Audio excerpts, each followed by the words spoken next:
꼬리 내린 윤석열과 최병천 이야기를 해야 되는데, 제가 지금 고민이 많습니다. 이 방송을 계속 해야 되나 말아야 되나. 진지하게, 이 사물이 시사방송을 이제 그만해야 되나? 그런 고민이 있어요. 왜냐면, 방송을 거짓말로 할 수는 없잖아. 평론하고 분석을 하는데, 거짓말로 할 수 없잖아. 그래갖고 나는 정말로 내가 분석한 거대로 얘기하는데, 그 얘기를 듣고, 자꾸 국민의힘이나 대통령실이 대처를 하거든요. 그러면 결국 총선에 도움이 안 되니까 내가 너무 막 괴로운 거야. 방송하지 말아야 되나? 내가 방송함으로써 총선에 도움이 안 되는 것 같은 느낌이 드는 거예요. 최근에 제가 방송했지요. 지난 월요일 날 22대 총선 민주당이 압승하는데 거기에는 히든카드가 있다. 히든카드. 4개의 히든카드. 도태우, 장해찬, 윤석열 플러스 김행 있다고 했잖아요. 특히 누가 중요하다? 윤석열이 중요하다. 윤석열이. 지금 가장 예민한 게 이종섭하고 황상무 문제였는데, 그리고 의대증권 문제였는데 내가 걱정하지 마시라고.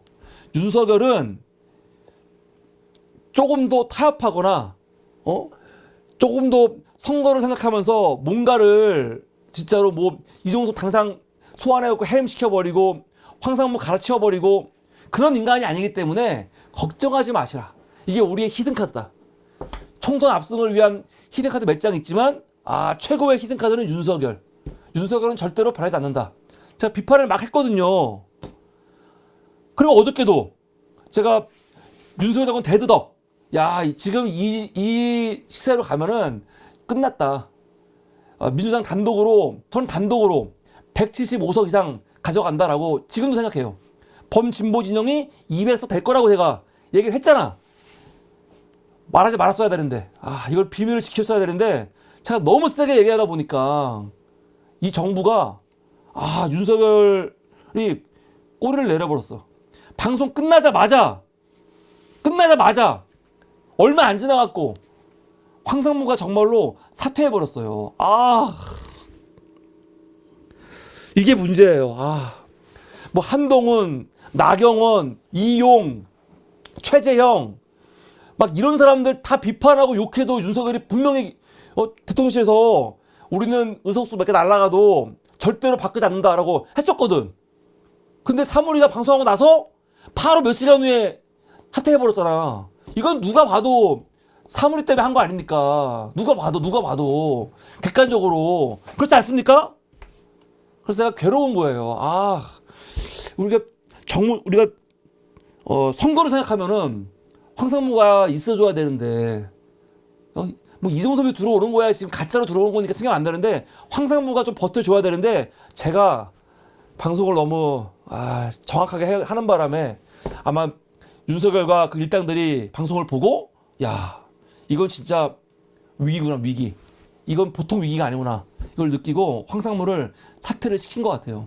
그래서 제가 지금 방송 보고 있는 우리 3.12 회원들에게는 정말 본의 아니게 이번 총선에 있어가지고 민주당의 아주 중요한 히든카드였던 황상무 카드를 버리게 된 것에 대해서는 제가 정말 죄송합니다.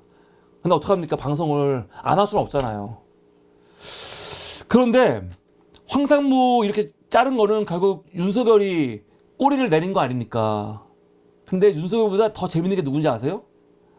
기가 막혀요. 최병천 전 민주연구원 부원장이죠. 제가 방송도 했죠. 벌써 몇 번 했습니다. 이 최병천 씨에 대해서.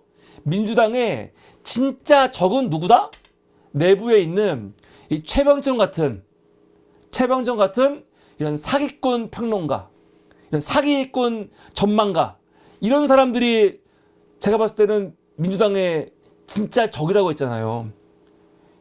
최병천 씨는요, 본인이 전 민주연구원장이었다는 이 감투를 가지고 방송에 나와서 나는 민주당 패널이야 라고 하면서 민주당 망하기만을 계속 그냥 말하고 저주하고 전망하는 사람이 아닙니까? 근데 내가 분노하는 거야.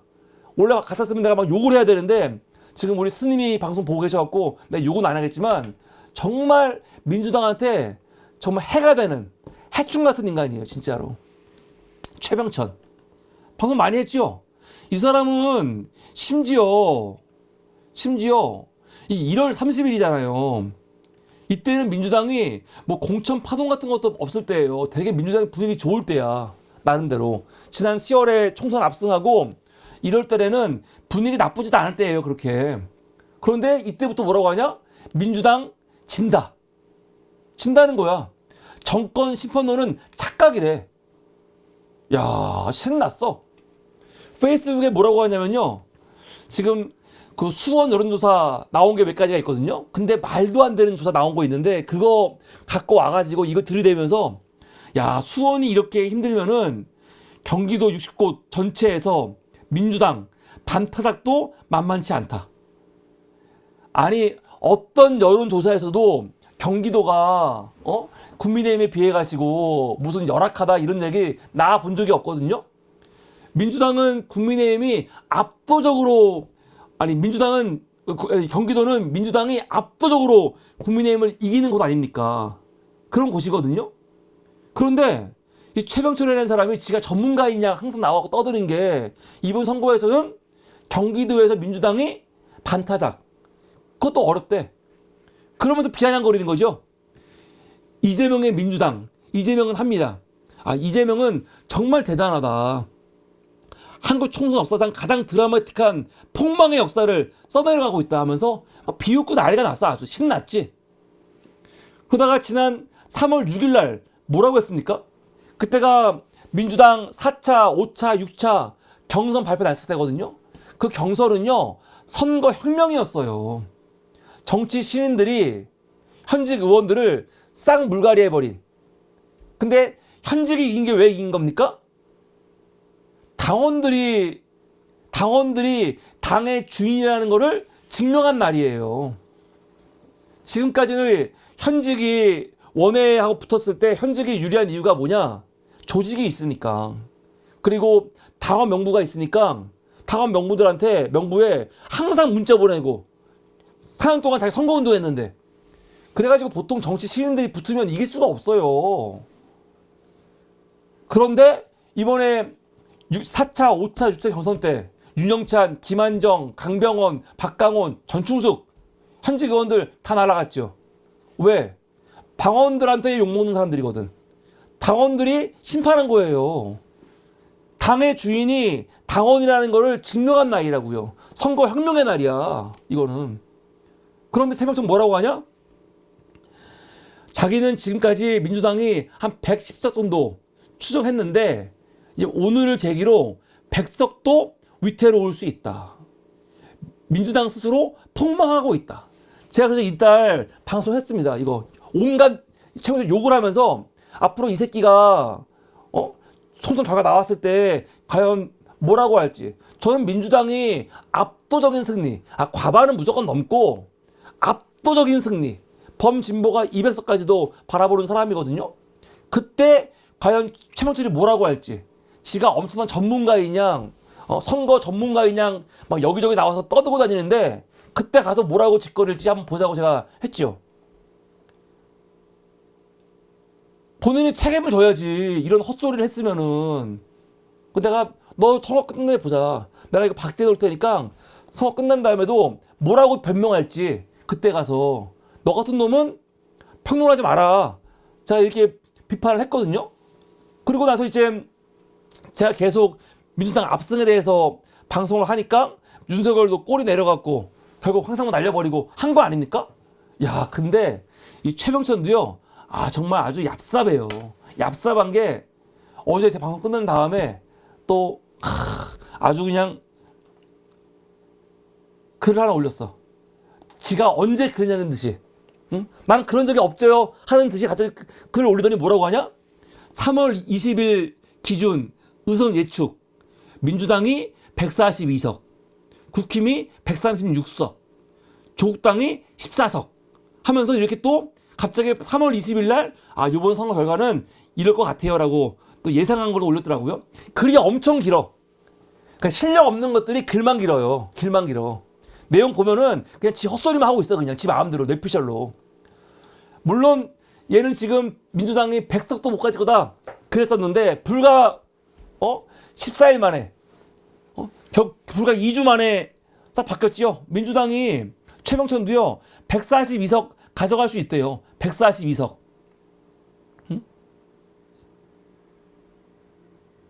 그리고 혁신당이 14석. 그래가지고 과반 넘는다는 거죠. 150석 넘는다는 거죠. 그럼 바뀌었어요 이렇게. 물론 이 의석수도 말이 안 되는 거죠. 제가 볼 때는 이 의석수도 말도 안 되게 낮게 잡은 건데 최병철이는 민주당이 100석도 안 될 거야 했던 인간이거든요. 근데 이런 인간도 결국은 더 욕하다가는 안 되겠는데? 왜냐면 지금 분위기가 그런 분위기가 아니니까 갑자기 이렇게 지가 했던 말들을 다 그냥 뭐 한마디 변명도 없어. 한마디. 아니 만약에 이렇게 갑자기 의석수가 늘었으면은 민주당이 뭔가 잘한 거 아닙니까? 그럼 뭘 잘했는지 말해야 될 거 아니야. 최병천 머릿속에서는요 민주당이 바뀐 게 없어요. 3월 6일 날 비명 행사 그 민주당이나 지금 박용진 날려버린 그 지금 민주당이나 바뀐 게 없는데 왜 의석수가 갑자기 42석이 늘어났어? 최병천 씨 설명해봐. 갑자기 왜 늘어난 거야? 저런 게 무슨 전문가고 저런 게 무슨 평론을 한다고 떠들어요. 말도 안 되는 소리 짓거리고 있는 거지. 그리고 이 분석도 얼마나 웃깁니까? 국민의힘이 수도권에서 36석, 비수도권에서 82석을 먹을 수 있다는 거 아닙니까? 그리고 비례까지 18석 해갖고 국민의힘이 136석 얻을 수 있다고 하는 건데 웃기는 소리죠. 여러분 국민의힘이 지난 총선에서 수도권에서 얻은 의석이 몇 석이냐면 16석이에요. 16석. 수도권에서.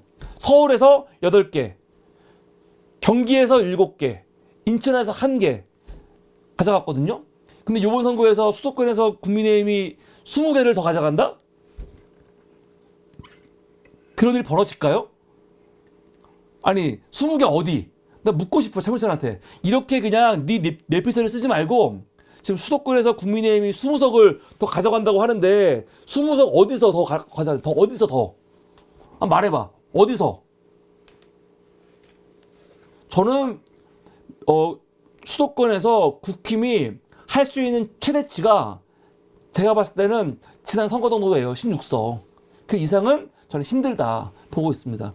오히려 비수도권 82석인데 이게 더 힘든 게 뭐냐면 민주당이 강원도에서 총 7석인데 3석이었거든요. 강원도에서도 더 가져올 수도 있고요. 충남에서 11석이에요. 총 충남 11석인데 민주당이 6개 가져왔어. 근데 이번에는 충남에서도 더 가져올 수도 있습니다. 한두 석. 중요한 건 부산이죠. 지난 선거 때 민주당이 부산에서 엄청 못했어요. 부산이 총 18개 아닙니까? 그중에 민주당이 가져온 의석이 3개야. 3개. 겨우 3개.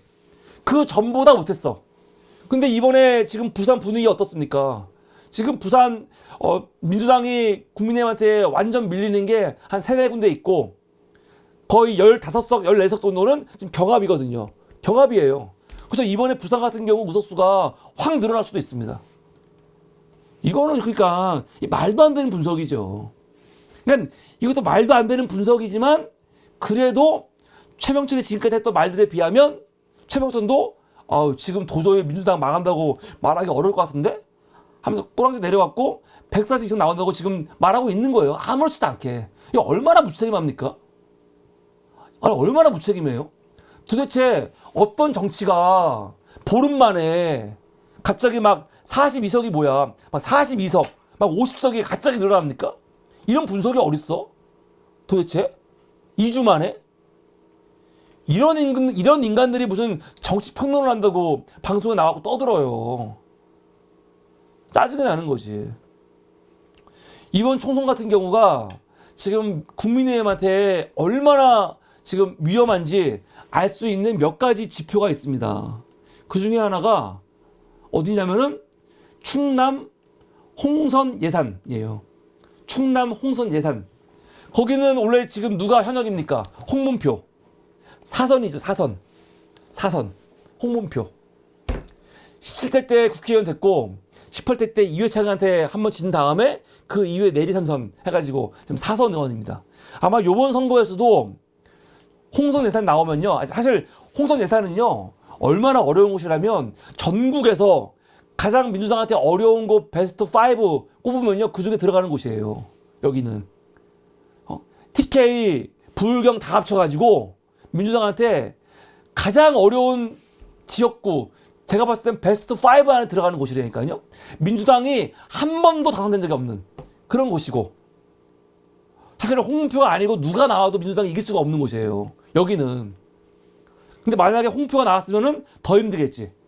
그런데 이 국민의힘에보다는 대통령실에서 이 꿀의 자리, 여긴 누가 가도 되는 곳이거든.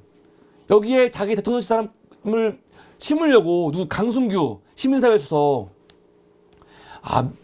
이 정부는 시민사회 수석들이 다 머리가 좀 또라이 같아. 지금 황상무가 시민사회 수석이잖아요. 강승규 후임이 황상무거든. 근데 이 강상무가 여기에 들어가려고 어떻게 했어요? 홍문표를 결국 날려버린 거 아닙니까? 날려버리고 여기를 단수공천으로 강승규를 앉힌 거예요. 윤석열 사람 심어주려고. 여긴 너무 정확한 곳이거든. 가면 되는 곳이니까 만만히 본 거지. 그리고 여러분 방송 보신 분들 알겠지만, 또 사문에서도 여러 번 했지만, 이 강승규라는 사람이 얼마나 사실은 건방지고 거만한지 몰라요. 시민사회 수석 하고 있으면서도 계속 지역구 가갖고 선거운동하고, 그 선거운동한 게 민주당 이기려고 한 게 아니에요. 홍문표 이기려고 한 거였거든. 근데 경선도 안 하고 결국 홍문표 날라갔죠. 날라갔어요. 경선도 안 하고. 경선했으면 못 이기지. 경선에서 이기려고 시민사회 수석하면서도 계속 선거운동 한 거였는데 결국 경선도 안 시키고 강승규를 단수공천 준 거 아닙니까? 줄만하죠. 왜냐면 강승규가 시민사회 수석 있으면서 윤석열 대변하는데 얼마나 억지스럽게 대변을 많이 했습니까? 윤석열 집권하고 나서 처음에 잘 기억해 보세요. 어떤 문제가 많았는지 아세요? 대통령실에 윤석열이 자기 그냥 친구 동생, 친구 아들부터 시작해가지고 지인들 자녀들을 지금 대통령실에 다 취업을 시켰어. 취업을. 대통령실에 지금 보니까 무슨 유튜버, 극우 유튜버의 뭐 동생인가 누나도 있고 친구 아들도 있고 막 다 자기 지인들. 무슨 대통령실이, 청와대가 그런 사람들 가는 곳이야? 그냥 그때 뭐라고 했냐면 이거는 너무 문제가 있는 거 아니냐, 사적 채용 아니냐는 비판이 있었거든요. 근데 그때 강승규가 방송 나와갖고 당당하게 뭐라고 했냐, 이렇게 말했어요.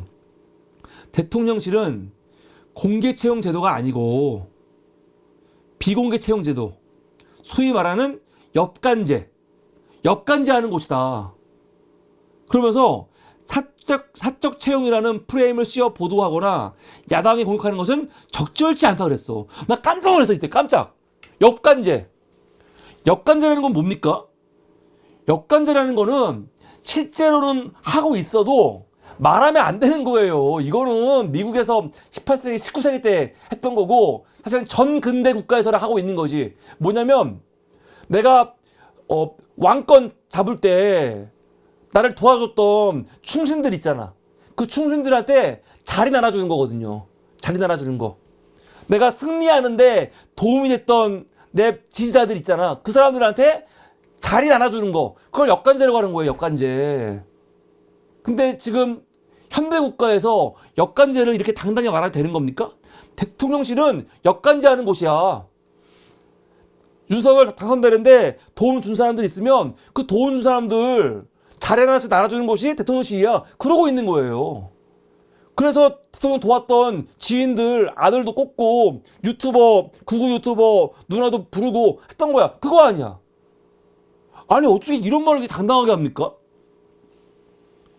지금 사적 채용 아니냐라고 비판하고 있는데 사적이 아니고 엽간제야 그러고 있어. 이게 말이 돼? 근데 이런 이야기를 아무렇지도 않게 당당하게 했던 게 강승규거든요. 윤석열이 볼 때 얼마나 이뻐.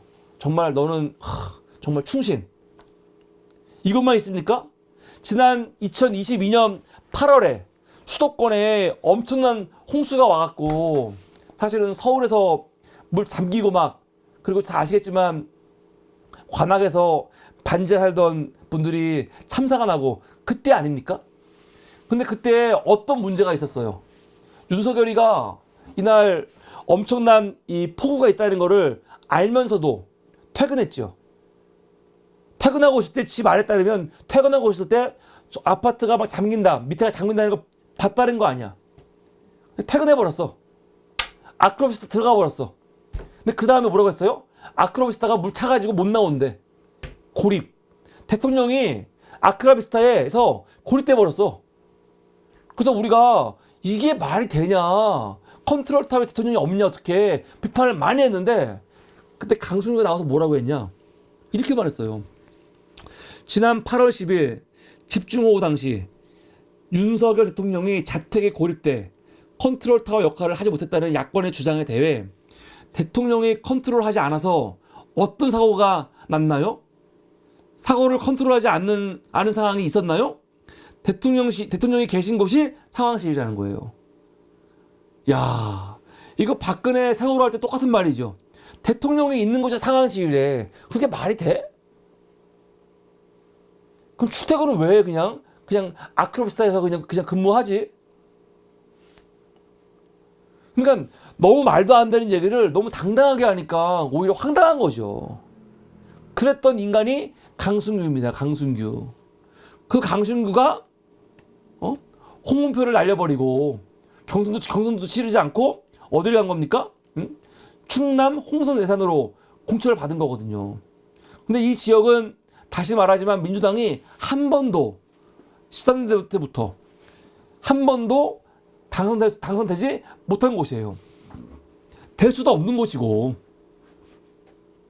여기가 이회창이 했던, 여기는 자민련이라든가 아니면 자유선진당에서 된 적은 있지만 민주당에서는 여기는 욕심 부릴 수 없는 그렇게 어려운 곳이에요. 충남에서 진짜 어려운 곳. 충남이 아니고 전국에서 가장 어려운 지역 중에 하나거든요. 여기가. 그런데 여기에 지금 민주당에서 누가 나왔습니까? 충남지사였던 양승조 지사가 나왔죠. 양승조 지사는 우선 개인이 좋은 사람이야. 개인기가 있는 사람이야. 민주당 지지율보다 양승조에 대한 지지가 더 높거든요. 충남에서는. 그러니까 좋은 카드가 나간 거지. 근데 양승조 지사는 대단한 사람 같아요. 내가 볼 때는 양승조 지사는 여기서 직원 이기건 간에 정말 선당구사 마음으로 나온 거예요. 선당구사. 사실 여기서 양승조 지사한테 홍성에서 나가라는 거는 이건 죽으라는 거거든, 사실. 근데 여기를 나가라고 한 거지. 근데 나왔어, 근데. 사실 난 이거만으로도 양승조 같은 경우는 박수 받아 마땅하다 생각이 드는데 훌륭한 거죠. 그리고 이걸로 인해서 양승조도 체급이 올라간 거지, 사실. 근데 놀라운 건 뭐냐? 거기 가서 요번 3월 달에 들어갔고 여론조사가 4번 있었어. 4번이 있었는데 처음에 3월 11일 날 11일 12일 조사한 거에서는 강승규가 양승조보다 9% 앞서요. 9% 앞서고 14일 15일 조사한 조사에서는 어떻게 나오냐? 강승규가 양승조보다 12% 앞서. 그러다가 3월 15일 16일 날 조사한 여론조사 꽃에 보잖아요. 강승규가 양승조보다 9% 앞서. 9%. 그러니까 여기는 9% 10%만 앞서는 곳이에요. 그러다가 가장 최근 17일 18일 조사했던 코리아 리서치 조사가 나왔는데 양승조가 대박 3% 앞서게 나왔어요. 3%. 물론 이거는 그냥 여러 조사 중에 하나니까 다른 것도 다 지고 있었는데 최근에 좀 높게 나왔기 때문에 되게 좋은 거긴 하죠. 근데 물론 그렇다고 해서 쉬운 것이 아닙니다. 근데 대단한 거예요. 이게 그냥 뭐 하나지만 한 조사지만 민주당이 3% 앞선 게 나왔다는 것 자체가 기적이에요. 기적. 있을 수가 없는 얘기야, 이게.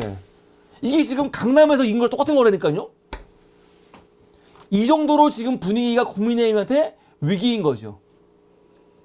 근데 이거와 관련해가지고 우리가 또 하나 주목해 봐야 될 게 있습니다. 뭐냐면 지금 양승조하고 강승규만 비교를 했지만 지금 이 지역에는요 진보당 후보가 있어요. 진보당 후보가. 근데 진보당 후보가 몇 프로 나오냐? 보세요. 4%. 김용호 후보 4%. 밑에는요 4.8%. 3.2%, 4%. 지금 이 지역구에서 진보당 후보가 한 4% 나온단 말이에요. 4%가. 4% 작은 게 아니야. 근데 만약에 마지막 거에서 3% 이겼는데 진보당 표가 민주당에 가면 훨씬 더 안정적이겠죠. 안정적이에요. 본래 같으면 진보당 의원들이 끝까지 갑니다. 끝까지 가요. 근데 이번에는 어떻게 했어요? 진보당하고 민주당하고 지금 거의 모든 지역을 다 경선으로 단일화 하기로 하지 않았습니까?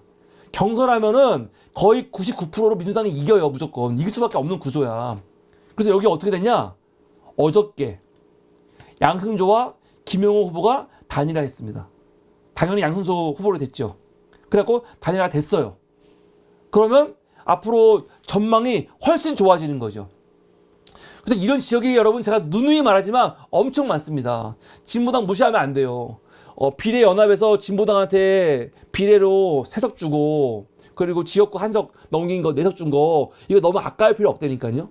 지금 이런 식으로 진보당이 갖고 있는 2%, 3%, 4%가 엄청나게 결정적으로 그냥 선거 판세를 바꿔버릴 수 있는 힘이 있거든요.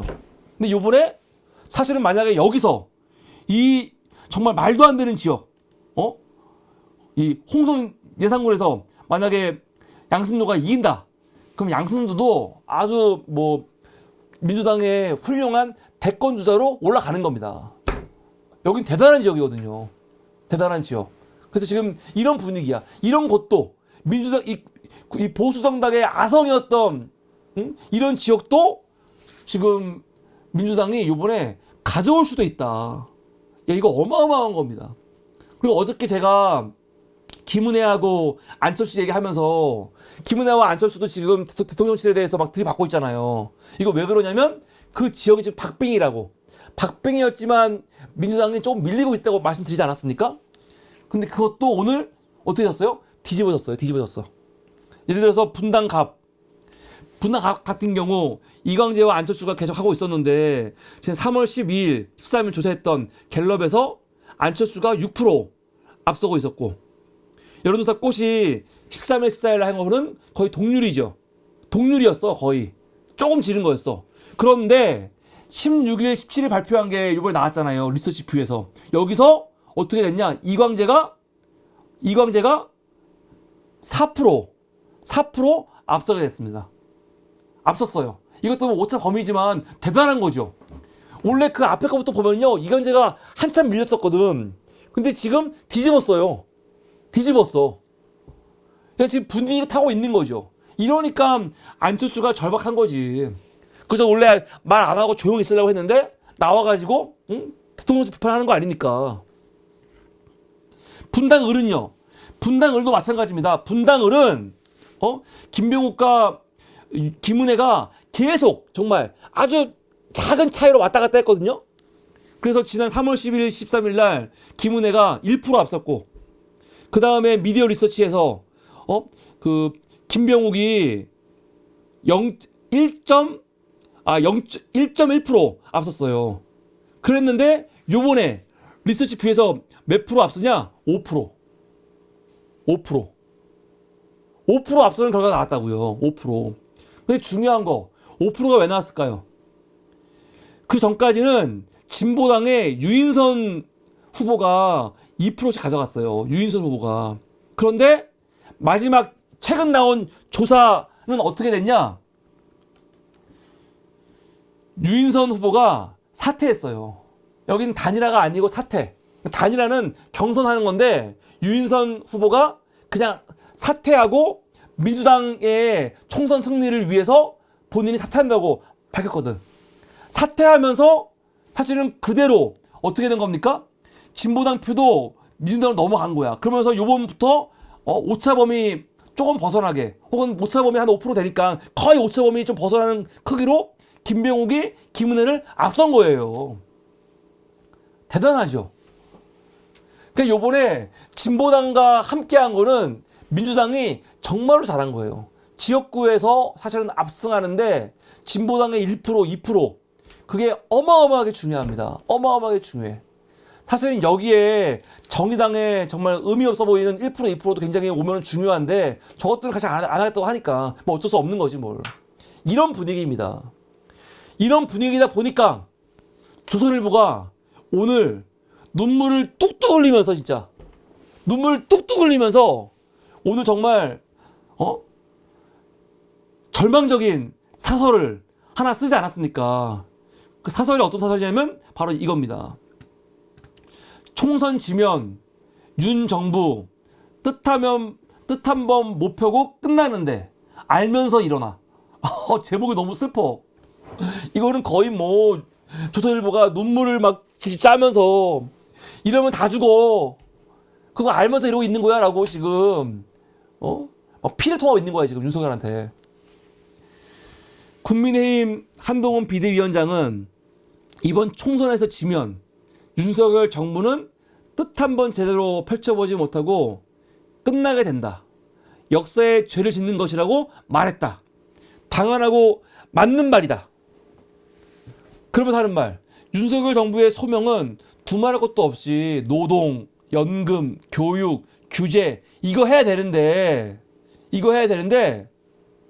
지금 뭐 하고 있는 거냐 비판하는 거죠. 그러면서 지금까지 의석이 없어가지고 민주당이 개혁을 막는다, 총선 때 우리가 이겨야 된다 했던 대통령이 막상 총선이 되자 윤 대통령에게 개혁에 필요한 다수 의석을 확보하겠다는 의지가 있는지조차 의심스러운 일들이 벌어지고 있다 하면서 이종석 사태, 황상무 사태를 예를 들고 있습니다. 그리고 장해찬은 지금 무소속 나오지 않았습니까? 조선일보는 이걸 비판하는 거예요. 아니 어떻게 무소속을 나올 수가 있냐. 지금 장해찬이 지금 무소속 나오면서 내가 대통령의 1호 참모다 그런 말 하고 있고, 또 어디선가는 윤석열이 무소속 나가라고 했다 이런 말 들리니까 대통령이 장시에 무소속 출마를 거렸다는 설도 있는데 이거 진짜냐. 대통령이 지금 아무런 반응도 없는 거 보니까 정말 그러고 있는 거 아니냐 비판하는 거죠.